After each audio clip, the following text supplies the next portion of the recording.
what we're really talking about here is the knowledge of the self, of knowledge of yourself.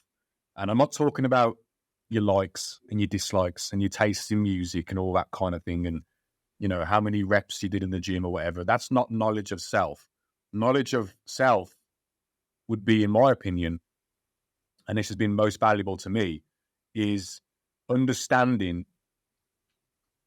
the differences between the real self, who you really are, your ego, and the animal brain, the reptilian brain, as it's often called, and all this stuff, and the unconscious mind. Once people understand the unconscious mind and how powerful it is, and understanding as well that nothing in your life is going to change until you clean up the unconscious part of who you are, because otherwise you're just destined to be repeating the same behaviors and the same things over and over again. Yeah. It's almost like the heart is almost a path to God, and literally like the ego is kind of the character you play in this world. And then obviously the reptilian brain is almost, I'd say, almost your demonic self, the part of you that just lives completely on its, what's the word called? Like its desires and its lusts. Do you know what I mean? It has no control. Do you know what I mean? So I love Jordan Peterson's philosophy, which is like most men are monsters and they need to learn to tame that monster. Do you know what I mean? In order to fit into society. But we all have them urges, and we have to like kind of like self-mastery, basically get ourselves to a place where we're totally in control of those urges and they never rear their ugly head, i.e. violence, et cetera, because a lot of men are angry, but if you go around hitting people, you're going to be in prison. So that's something that you've got to learn to control. So yeah, it's kind of, first of all, I would say to any young man, because I train kids and I can literally see kids who, if they're not checked, they will go down the wrong path because them urges are not under control. Do you know what I mean? Some kids are hitting their mum. Do you know what I mean? Some kids literally, like, if I say something they don't like, they'll get the ball and kick it over the fence. Do you know what I mean? Like, it's like that behaviour, okay, they're only 8 years old, but if that is not nipped in the butt soon, that's going to rear its ugly head in life, and that is a dangerous, dangerous game. So I would say get those reptilian urges under control first and foremost. Then you need to kind of do meditation. You need to try and awaken your heart and try and connect to your heart and basically know who that internal voice of God is and who you really are. Do you know what I mean? Your beautiful self deep down in the silence. And then you need to try and develop a character, because we all need to develop a character in this world. Otherwise, we ain't going to make any money and we ain't going to be able to have the sort of the life that we want. Then you need to develop a character in this world which is congruent with the heart, And the problem, what's happening with a lot of people, is they're being brainwashed through childhood. They don't know who they are. They're not living a life congruent with their heart. They go through depression, anxiety, and all these things because they're literally stuck in this ego, which has almost been self-created for them. And then some of them have even got control of their urges. So it's just a recipe for disaster. So I think definitely, for me, young children should be meditating. That should be almost by law. Literally all of them. What is, so let's not leave anything open to interpretation here. Yeah. What is meditation? Because a lot of people, they see this stuff, they go, oh, you should meditate. Okay, so I'm going to sit on the edge of my bed for 5 minutes with my eyes closed. Is that it? Like, it's being comfortable by yourself in silence for prolonged periods of time and doing introspection. So basically kind of being at one with yourself, do you know what I mean? And kind of like not constantly having to escape with the phone or escape with food or escape with alcohol or escape with television or escape with, just sit, tame the mind, inflict discipline upon the mind. Do you know what I mean? It's letting the dust settle in the mind is what it is, isn't it? It's letting that dust settle. Yeah, you need to be still. And it's something which is, if you can become still for 30 minutes a day or 20 minutes a day even, it will change your life, because not only will you gain more control over your faculties or your mind, you will also start to learn more and more about yourself as that silence grows and continues, you know, and then you'll start becoming more intelligent about what you genuinely want and what's going to make you happy. And you can start writing that down, and then you can start going, right, how do I keep this happiness going? How do I grow it? What sort of job would make that happen? What sort of partner would make that happen? What kind of things do I need to do daily, habit wise, in order to grow this happy version of me which I find when I'm in the stillness? You know, it's absolutely imperative. Yeah, I think that a lot of good things can happen just from simply taking half an hour of your day. It doesn't need to be half an hour, really. 15 minutes is long enough. 15 minutes sitting still quietly and just no distractions around and letting the dust in the mind settle and listening then and sort of paying attention to what comes through. Because here's what people don't realize. What they're actually doing is, so there's two parts of the brain, right? There's the unconscious mind and there's the conscious mind, right? So we live primarily in the conscious mind. That's where you do all your thinking, your day to day. That's where the ego is. But the unconscious mind is more powerful than the conscious mind. And the unconscious part of us is where we actually are. That's the true self. It's where everything is stored, all the habits, all our desires, all our tastes in whatever it is, emotions, it's all stored unconsciously. And so what meditation does is so between the conscious mind and the unconscious, there's something called the critical faculty, right? It's like a barrier between two. It's a filter, right? And you can switch that off. And what meditation does, it switches off that critical faculty. So the conscious mind is no longer active. And this is what hypnosis is. This is when you go into a hypnotic state. And all hypnosis is a deep state of relaxation. And that's all it is. And it's where you shut off the conscious mind, the critical faculty, and then you're able then to access the lower depths of the mind. And that's what meditation should be about. It's about accessing the lower depths of your mind to see what's there and either get rid of it, let it come out, you know, or you can put things in, you know, it's just about, exactly. It's like, it's a gateway to the unconscious mind. And that's what hypnosis is, because I trained in hypnosis. And when I went through the hypnosis process, I've gone to such deep states of relaxation. I'm still aware of who I am. Nobody can tell me to pull my pants down and show my ass, because that, do you know what I mean? That's not what hypnosis is. I'm still in control of who I am, but it's a very, very deep state of relaxation, and the conscious part of your brain is switched off. So you allow everything to surface. Well, if you're willing to let it surface, anyway, you have to be willing and ready.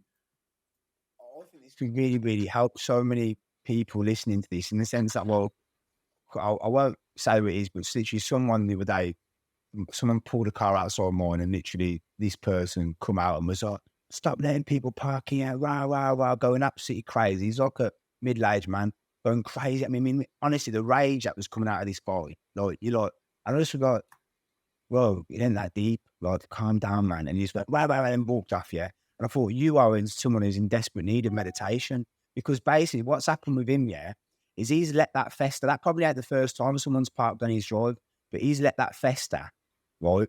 And it's built and built and built and built until he's literally just gone exploded and nearly wanted to have a fight with me on the drive. And I'm like, if you just meditated and realised that, like, this is welling up inside you, this kind of anger and resentment about your car parking space, and if you just kind of like just meditate, you probably realise, like, it's not that deep. People don't spend longer than like 30, 40 minutes there ever. And if they do, all you got to do is just ask politely and someone will move it. Do you know what I mean? And obviously it's something that meditation could easily achieve. And instead of being so reactive, which is like he went straight into his kind of reptilian brain, which is like, he would have been like able to analyze his thoughts and been like, right, I'm really angry right now, but I can either go and basically break all rapport with this guy and we live next to each other or whatever, or I can literally think about what I'm going to say and literally do it in a positive way, which is going to get the outcome I want without upsetting anyone. Now, that for me is one of the real positive benefits of meditation, because me, myself, I was a very impulsive person when I was younger. And I was getting in a lot of fights because I didn't know how to handle my own mind, because I just get so angry and I just react on it. And now all I can explain it to the viewer is basically, I used to be almost like a gladiator in the Colosseum fighting in my mind. And I was just fighting and throwing swords and whatever was coming at me. Now I'm almost sat as a spectator viewing the gladiator and deciding what the gladiator is going to do next. Do you know what I mean? With as much time as I want. Do you know what I mean? To make the right decision. I'm not actually the gladiator. I'm almost the viewer of the gladiator. Do you know what I mean? In my mind. And that's the huge difference. So you've disassociated yourself then, that's what it is. You've sort of seen yourself as separate thing. Yeah. And that's what I think it is. So many people identify with the gladiator, and that gladiator was probably the reptilian brain. Do you know what I mean? It's the part of you that's kind of unconscious and basically like just lashes out and literally like is completely impulsive.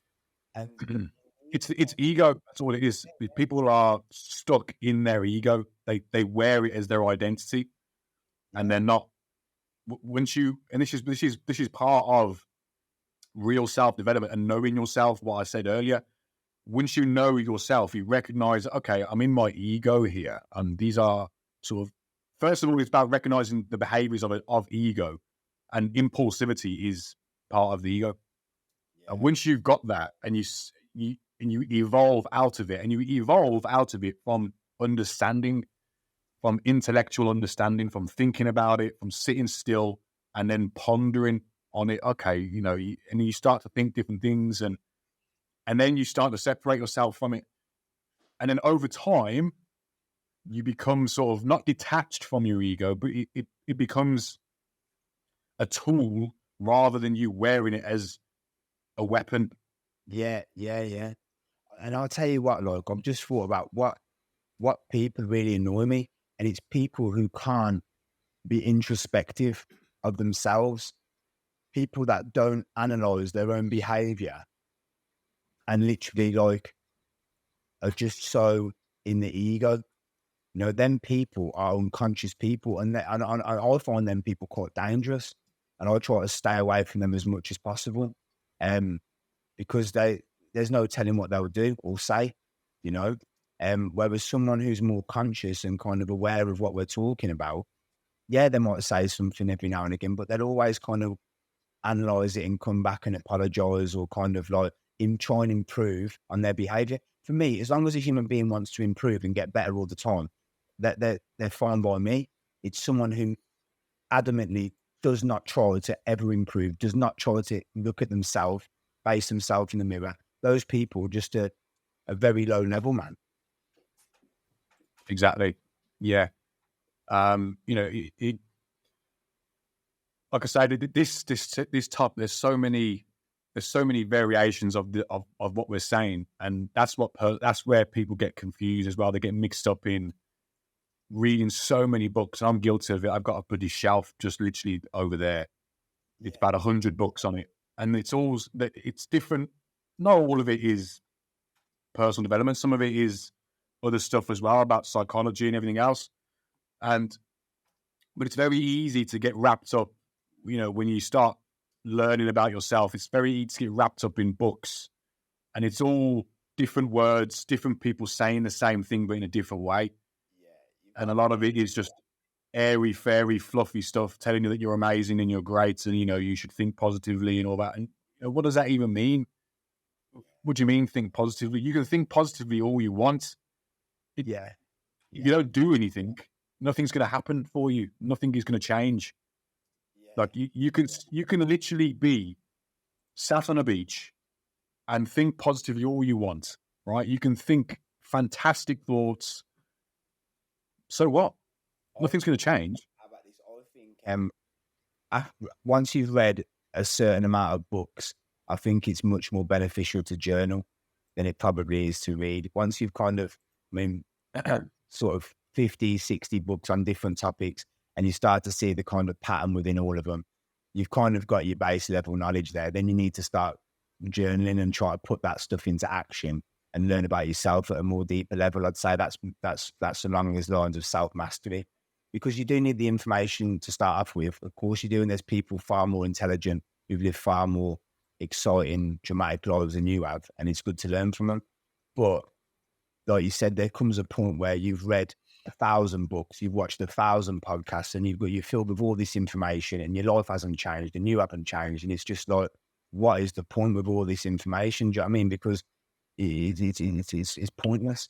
So what I would say, like, and you can find that when we talk about inner voice of God, I find that sometimes I'm like, why you keep watching the same podcast with just a different character saying it? Do you know what I mean? Like, you need to start like developing your own character.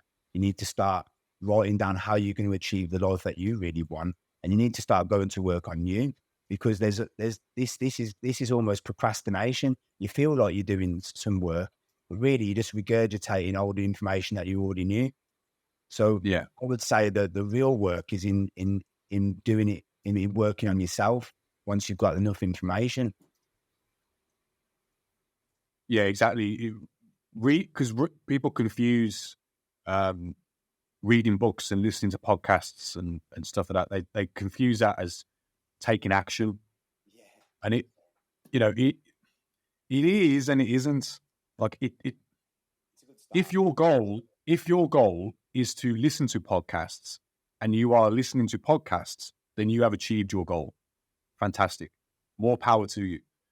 If it's to read books, right? I want to read a book a month or whatever it is, right? I don't know why you'd want to do that, or a book a week or whatever, but it's not essential. But for some reason, it's a popular thing on online, and I'm guilty of it. I've been there. A book a week, a book a month, or whatever. This was like 5-6 years ago.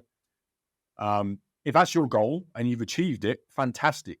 But if it's your goal to increase your finances by, I don't know, 20% in 12 months, or if you want to get a new job, or you want to learn a new skill, or you want to change your relationship, you want to change something about what's going on in your immediate life, whatever it is, if you're not actively doing that, then you're not achieving your goal. Yeah. It's very simple. You can read all the books that you want, but if that's not your goal, you're not achieving it. Definitely. Very simple. Investing, for me, a good way to tell if you're doing the work or not is watch maybe a podcast on investing, learn about diversifying your portfolio, then go and get the Revolut app and literally start buying stocks that you like and put into action. That's a positive repercussion of you watching that podcast, because you've actually gone and took the action to now there's actually money out there in the ether that you've put in there that potentially now can grow that 20% to make you extra money. But if you just listen to that podcast and it's just like, oh, that sounds really good, maybe not for me, then like, it was a pointless thing. Do you know what I mean? So yeah, it's same watching a workout video. Do you know what I mean? Some guy shows you all these amazing chest exercises. He's got an absolute ripped chest, looks like Vin Diesel back in his prime. And you just kind of look at it and you don't go to the gym that day or the next day and do them exercises, then it was pointless. Do you know what I mean? So I believe in, like, when you get gems, go out there and have almost a 24-hour time limit to go and put them into action. Yeah. And some of it is, requires consistent action, behaviors that you need to repeat over and over again. Obviously maintaining that you're actually getting the result that you want, right? There's no point repeating a behavior because you read it in a book and it's not getting you what you want. But eventually, it might change. Like, no, if it's not producing the result that you want, then it's not working. You need to change. Right? You need to change what you're doing. I also having the humility to know that you bang your head against a brick wall, because sometimes you've got to be intelligent, haven't you? Because sometimes it's not about giving up. Do you know what I mean? And literally, but sometimes the definition of insanity is doing the same thing over and over again, expecting different outcome. If you consistently keep banging your head against the wall with a certain thing, you need to have the humility to drop it and literally try and find a way to go around it or over the top of it or just change the thing completely, So yeah, there's levels to the game, man. You have got to be smart. You've got to try and be as aligned to truth, and you are as possible. And that sometimes can be a brutal place to live in, because you've got to really kind of look at yourself under a microscope and what you're doing, and kind of like really, really like have that introspection as to like, okay, I wanted to earn X amount of money a month, and it's been 3 years now, and I think I'm at the same amount of money. Do you know what I mean? Like, this needs to change. Do you know what I mean? Like, this is ridiculous. It's not for me. I need to like now upskill in something else. I've got to find out what I'd be interested in doing now.